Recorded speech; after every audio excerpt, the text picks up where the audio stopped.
Sunday service on a roll. Sunday service on a roll.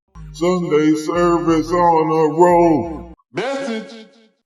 Yeah, speaking of Reverend Ike and speaking of ordained ministry, could you tell us, because I know you had to get some kind of jewels from the church. See what I'm saying? Especially just knowing the Bible and understanding the Bible, understanding it better than the average Joe. So can you explain to us how it propelled your spiritual work? The Bible?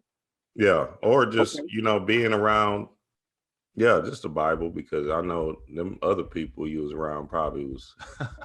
Yeah. Well, I look at the Bible. I look at Christianity as a whole. It was an initiation for me. It taught me discipline as far as study, because before I became got into metaphysics, I was already a heavy studier in Christianity, and anybody who knows me know that. I was a guy in church service, and I used to be raising my hand about everything, and they used to look past me. You know what I mean? Because I used to make people think. To the point where I would study outside the Bible, get into a little bit of Jewish stuff, and I remember teaching in a Sunday class. I used to teach teenagers, and they loved me. And I used to talk about UFOs and angels and the Book of Enoch, and the kids used to just love it. They loved the knowledge, and I actually got in trouble for that, for teaching the kids how to expand their mind beyond the Bible. And I wasn't teaching them outside the Bible, but I was teaching them that the Bible talks about millions and thousands of angels. So why we only got to talk about Angel Gabriel and Angel Michael? And I think there's a few scriptures that talk about Uriel, but there's so many other angels. Why can't we talk about other angels? So for just talking about other angels in church, I never forget, I got called into the pastor office over that, and I was like, this is crazy. I got to get out of here. I got to get out of here, because I started realizing like it's a system, but at the same time, the Bible itself is a very spiritual book if you can break it down. There's a lot of keys, a lot of jewels in the Bible that if you break it down metaphysically, it can really edify you and really turn things around for you. It doesn't mean you're a Christian, because you could be a metaphysician and be into the church. Dr. Delbert Blair was a great example of that. Dr. Blair was in the church for years, And I remember he came to my city in 2012. I actually asked him a million questions. He told me he ran a church, and he was teaching his people the same thing that David Icke was, believe in yourself and all this stuff. He was teaching people that type of stuff, So, and there are some Christian churches out there that do teach their people the truth about what the Bible is really talking about. Christ is within you. Once you start to understand that and use the Bible like to edify yourself, like get into Gnosticism, where they always talked about, the Christ is within you. It's not a person in the sky. Once you get into that understanding of the Bible and get into Gnosticism, then you can break down the Bible on a deeper level, because Christianity in itself is missing elements. There's elements of Christianity that if you take it the way it is now, it's actually satanic. You can't grow. It's parasitic. And there's nothing wrong with Satanism if you understand what it is, but the way that they use it in church, and I could see spirits. I have a gift of actually seeing ghosts and demonic entities. I don't even like talking about it half of the time, because just by talking about it, I walk outside and see people standing next to the tree and stuff like that. You know what I'm saying? So that's something that tends to happen to me a lot. But I don't like going into churches today, because people don't understand there's actually demons and spirits all in the church. They're feeding off of you. You going to the church on a Sunday, and raising your energy up to the Pope.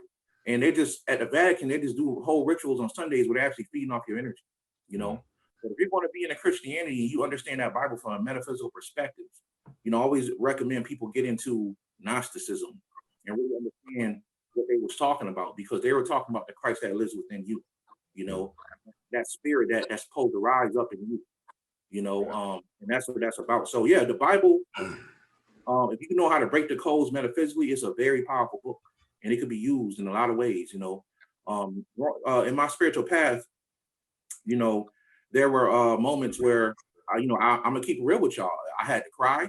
I was by myself. My marriage was going through because my wife didn't want to hear. She didn't want to hear the things that I was saying metaphysically.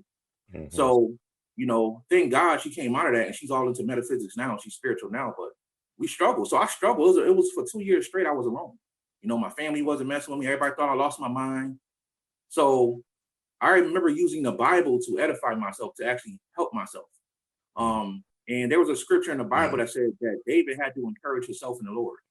And I'll never forget that. You know, when Saul was trying to kill David, cut David's head off, kill David, who was supposed to be this great person in the future. You know, when other people saw a shepherd boy, God saw a king. When people were trying to kill David, this chosen person of God, he had to run to the mountains, which represents his subconscious mind. He had to go deep within himself. And when he was in that deep within himself, he had to encourage himself because nobody else believed in David. He had to encourage himself in the Lord. So I used to use that scripture to edify myself metaphysically, because I knew that I wasn't talking about the God in heaven, but I was talking about the God within me. So I had to encourage myself, you know. And so Brother Yosef had to get it blood, sweat, and tears. Everybody don't got to get it like that. You know what I'm saying? But for me, I had to get it that way. So the Bible is very powerful and it can be used to edify you if you use it metaphysically. Absolutely. Yeah, definitely. What's that, babe? What's that little white boy's name that write them small books about the Bible? Neville Goddard. Yeah, Neville Goddard. Yeah, doing that little rendition of the breakdown of the Bible. And then I think Sefer Manel did we got one of them books. Is the Zodiacs in the Bible, the Zodiac in the Bible, or something like that. I got it downstairs, but it's a dope book. Especially if you're just coming out of Christianity, it'll just break your whole world. Shit, my brother and stuff be asking me for birthday gifts and stuff like that. I give him a Neville Goddard book. Fuck his head up real quick. Just to be funny though, you know what I'm saying? I ain't gonna read this shit. Right. That should be funny. But one day that nigga might pick that hoe up and say, right, oh shit, I'm tricked, been duped or whatever, you know.